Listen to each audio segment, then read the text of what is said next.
네, 삼성전자의 2분기 실적 잠정치 발표일이 7월 4일입니다. 다음 주 금요일인데요. 그리고 그 시기쯤에 시진핑 중국 국가주석이 이재용 삼성전자 부회장을 면담하는 시기도 겹치게 됩니다.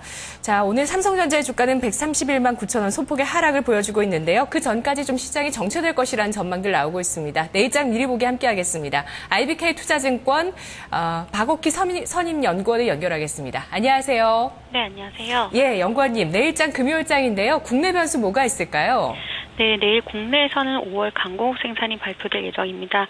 수출과 더불어서 국내 지표 중에서는 좀 챙겨야 할 변수인데요. 5월 강공업 생산 같은 경우는 전년 대비 1% 증가하면서 지난달에 2.4% 증가보다는 증가율이 좀 낮아졌을 것으로 컨센서스가 형성이 되고 있습니다. 좀 한국 경기의 부진이 이어질 것으로 예상되는 상황인데요.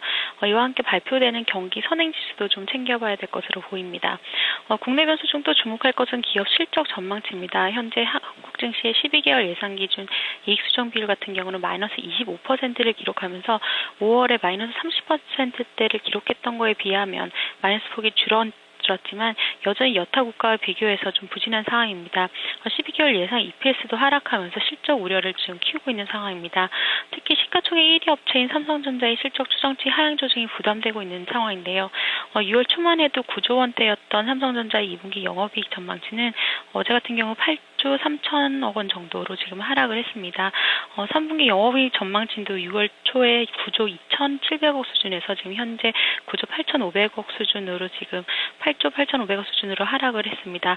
3분기 영업이익 전망치가 2분기 전망치보다 좀 높기는 하지만 3분기에도 실적을 끌어올린 특별한 재료가 없다는 점에서 녹록지 않은 상황으로 보입니다. 삼성전자의 실적 추정치가 또 추가로 하향 조정될 가능성이 있기 때문에 이에 대해서 좀 주의가 필요해 보입니다. 네, 시장은 삼성의 지배구조 이슈보다는 이제는 또 이렇게 실적에 대해서 좀 더 집중을 하고 있는 모습입니다. 간밤 미국 증시가 2분기 GDP 기대감으로 올랐고 우리 증시도 이 방향성을 오늘 따라갔는데요. 해외 변수 내일장에는 어떤 게 있을까요? 네, 오늘 밤 같은 경우도 미국 쪽에서 월말을 맞아서 계속 지표 발표가 이어질 예정입니다. 오늘 발표되는 지표는 4월 개인 소비와 소득, 그리고 또 주간 신규 실업수당 청구건수 등이 발표가 됩니다. 4월 개인 소득 같은 경우는 전월 대비 0.4% 증가하면서 이전치인 0.3% 증가를 상회할 것으로 전망이 되고 있고요. 4월 개인 소비 역시 전월 대비 0.4% 증가하면서 전월에 마이너스 0.1%를 기록했었는데 증가 반전할 것으로 지금 예상이 되고 있습니다. 신규 실업수당 청구 건수 같은 경우는 전주에 31.2만 건과 비교해서 좀 비싼 수준인 31만 건으로 지금 예상이 되고 있습니다. 최근 미국 경제 지표들이 예상치를 상회하면서 견고한 상황인데요. 오늘 밤 발표되는 미국 경제 지표도 호조를 보이면서 미국 경기 개선세 지속을 반영할 것으로 예상이 됩니다. 내일 장중에 좀 챙겨야 될 변수는 중국에서 나오는 5월 공업기업 이익 증가율인데요. 지난 5월 중국 지표 같은 경우는 이제 수출 그리고 소외 판매 이런 경제 지표가 4월 수치보다 개선되면서 좀 지표 부분에 있어서 바닥을 찍었다는 그런 분위기가 있었는데요. 공업기업 이익 증가율도 개선됐을지가 지금 관심입니다. 지난 4월 중국의 공업기업 이익 같은 경우는 전년 동기 대비 9.6% 증가한 바가 있습니다. 네, 오늘장 프로그램 쪽에서 특히 강력한 매수세가 들어오는 부분이 눈길을 끕니다. 현재도 3천억 원 넘는 프로그램 매수세가 들어오면서 코스피가 1990선 가리키고 있는데요. 바로 2000선 뛰어넘기는 좀 시장이 어려울 것 같습니다. 내일장 전망하면서 전략 세워볼까요? 네, 아무래도 국내 증시가 지금 국내 호황제가 엇갈리는 가운데 좀 뚜렷한 방향성 없이 요 며칠 계속 등락을 하고 있는 상황입니다.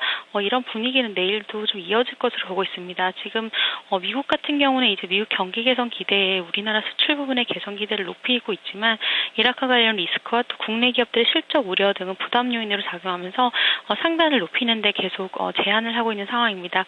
다만 수급적으로 반기말을 앞두고 인도 드레시 물량 유입 가능성이 여전히 있다는 점에서 지수가 추가 하락하기보다는 현재 수준이 지지되면서 위쪽으로 좀 방향을 잡을 것으로 보고 있습니다. 지수가 한쪽으로 방향성을 잡기가 쉽지 않은 국면인 만큼 2분기 말을 앞두고 기업 실적 추정치 변화에 계속 주목을 해서 개별 기업에 투자하는 전략이 필요한 시점이 아닌가 보고 있습니다. 상대적으로 좀 긍정적으로 보이는 쪽은 대형주와 비교해서 2분기 순이익 예상치가 양호한 중형주인데요. 2분기 순이익 예상치가 상향 조정되고 있고 또 전년 동기 대비 실적이 성장할 것으로 전망되는 대표적인 중형주 종목에는 한세실업과 SL 그리고 한샘, LS산전, 한성부동산 이런 종목들이 좀 긍정적으로 보입니다. 네. 자, 윈도우 드레싱 오늘 장에 이 프로그램 매수 또 금융투자 쪽에 2,500억 원 정도의 매수, 이 반기 윈도우 드레싱 성격의 매수라고 보면 되나요? 네, 그렇게 판단이 됩니다. 아무래도 반기말을 앞두고만 있는 만큼 윈도우 드레싱 물량이 좀 유입이 될 수밖에 없는 상황인 것으로 판단이 되고요.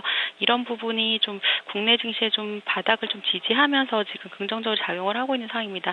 다만 이제 앞서 말씀드린 대로 지금 국내 실적 우려가 있다 보니까 이제 지수가 아무래도 2,000포인트를 너무 상회하면서 좀 뚜렷한 상승세를 보이기는 좀 어려운 국면이 아닌가 이렇게 보고 있습니다. 네, 말씀 고맙습니다. 네, 감사합니다.